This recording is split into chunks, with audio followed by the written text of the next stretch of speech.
তোদের ভয় পাই না, হয় নিবন্ধন দিবি না হয় গদি ছাড়বি। যুগ্ম সচিব কি করবি? তুই কি আমায় নিবন্ধন দিবি? যুগ্ম সচিবকে আমার নিবন্ধন দিবে না। আমরা তাদের সাথে সাক্ষাৎ না করে আমরা ফিরে এসেছি। এটি একটি তাদের চাক্ষুষ প্রমাণ যে তারা প্রতারক। তারা এই বাটপারি করে, চিটারি করে এখানে আইন শৃঙ্খলা রক্ষাকারী বাহিনীদের মাথার উপরে তারা ধুলো ছিটিয়ে দিয়ে আমাদেরকে তারা বিভ্রান্ত করার চেষ্টা করছে। আপনারা জানেন এই দালালেরা শনিবার দিন অফিস খুলে বড় একটি রাজনৈতিক দলের নেতাকে তারা এনআইডি কার্ড করে দিয়েছে, অথচ তারা আমাদের সাথে সাক্ষাৎ পর্যন্ত দিচ্ছেন না।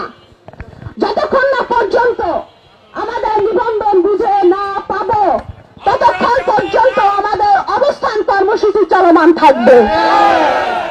আমরা এখানে লাগাতার অবস্থান কর্মসূচি চালিয়ে যাব। আপনারা সকলে প্রস্তুত হন।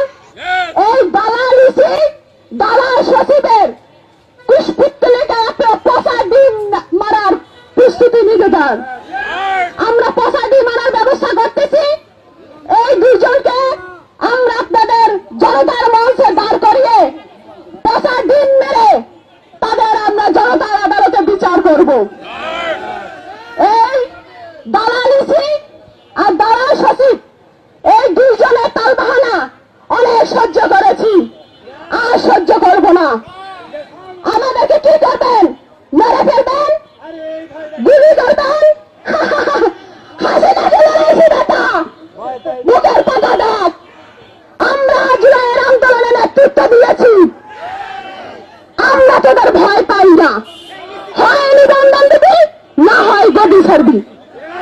এক দফা এক দাবি, তুই গদি ছাড়বি। আমরা এক দফা কর্মসূচিতে চলে যাব। আগামী 24 ঘন্টার আলটিমেটাম দিচ্ছি। এই সকলে শান্ত হন।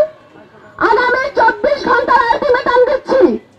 24 ঘন্টার মধ্যে যদি ইসির পক্ষ থেকে আমাদের নিবন্ধন দেওয়ার ব্যাপারে কোনো সিদ্ধান্ত আসে তাহলে আমরা কর্মসূচি ইস্তফা দিব, প্রত্যাহার করব। অন্যথায় আমাদের কর্মসূচি চলমান থাকবে। 24 ঘন্টার পর আপনাদের পরবর্তী কর্মসূচি জানিয়ে দেওয়া হবে। এই মুহূর্তে কর্মসূচি ইসির কুশপুত্তলিকা এবং সচিবের কুশপুত্তলিকা আমরা পচা ডিম মারার কর্মসূচি পালন করব। ধন্যবাদ সবাইকে।